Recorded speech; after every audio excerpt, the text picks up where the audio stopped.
Have you ever tried to remember your first birthday or the day you learned to walk and come up empty? Strangely, most of us can't recall our earliest years. Today we'll explore why our brains erase these baby memories, the fascinating science behind it, and how our earliest experiences still shape who we are. The mystery of infant amnesia. Most people experience what scientists call infantile amnesia, the inability to remember events from early childhood, typically before ages 2 to 4. Even though babies live through experiences, the memories rarely last into adulthood. It's not because they weren't significant or meaningful. It's because the brain itself wasn't yet prepared to store memories the way it does later in life. Our memory system is complex. To form lasting memories, the brain must encode information, consolidate it, and store it in a retrievable format. Babies' brains, while rapidly developing, are still learning how to do this effectively. Their experiences are fleeting, stored in ways that are difficult for adults to access. The role of the hippocampus. At the heart of memory formation is a small but critical part of the brain called the hippocampus. This seahorse-shaped structure helps us form autobiographical memories, events from our personal past. In infants, the hippocampus is immature.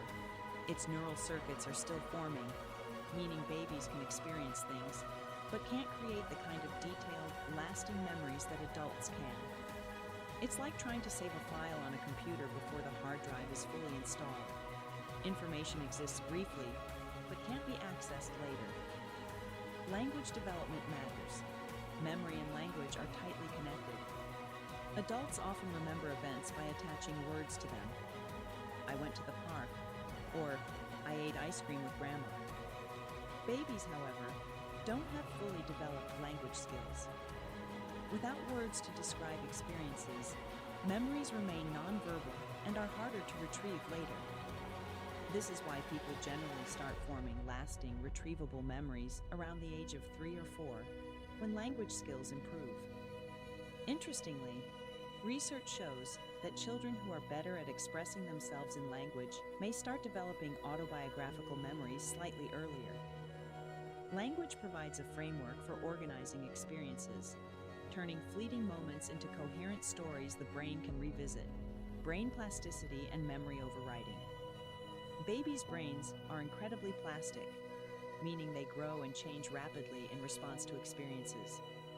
While this plasticity allows amazing learning, it also means old memories can be overwritten.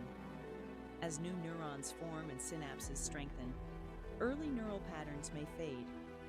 In simple terms, the brain is constantly reorganizing itself, and early experiences may be lost in the shuffle. This explains why even vivid moments, like a first hug or a funny sound, may not leave permanent traces. The importance of emotion. Even though babies can't store detailed memories, emotional experiences are an exception. Infants remember feelings more than events. A baby who is comforted when scared may retain a sense of safety, while repeated stress can leave a lasting imprint on emotional systems.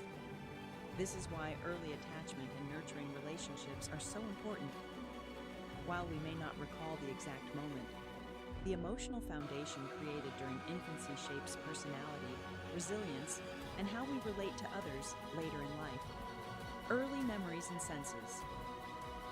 Although we can't recall babyhood explicitly, our senses hold traces of early experiences.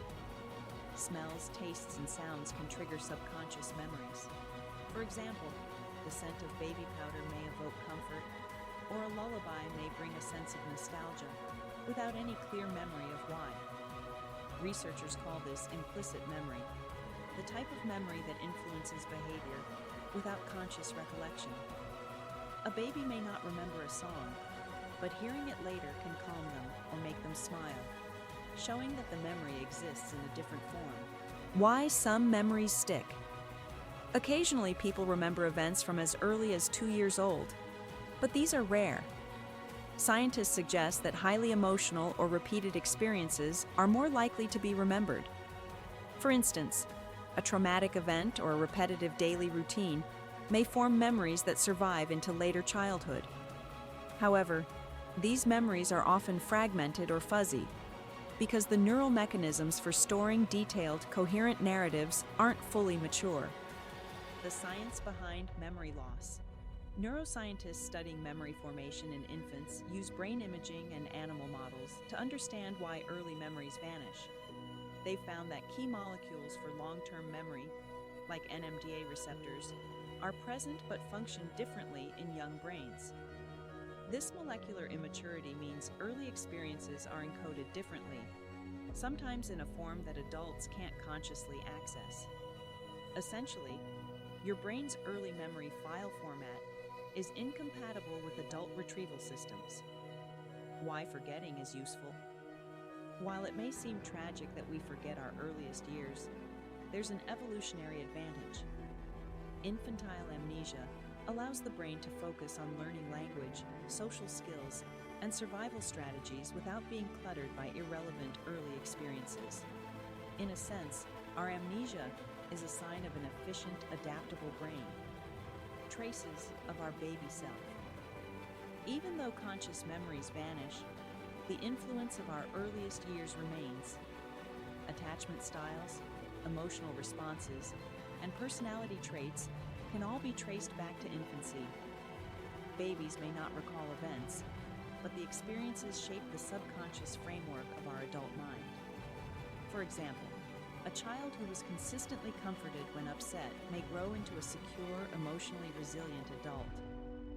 Conversely, early stress or neglect can subtly influence anxiety levels or social behavior, even without explicit memory. Can we recover infant memories? Some people attempt hypnosis or guided recollection to recover baby memories, but scientific evidence suggests that these memories are often reconstructed rather than accurate. The brain fills in gaps with imagination, language cues, and stories told by others.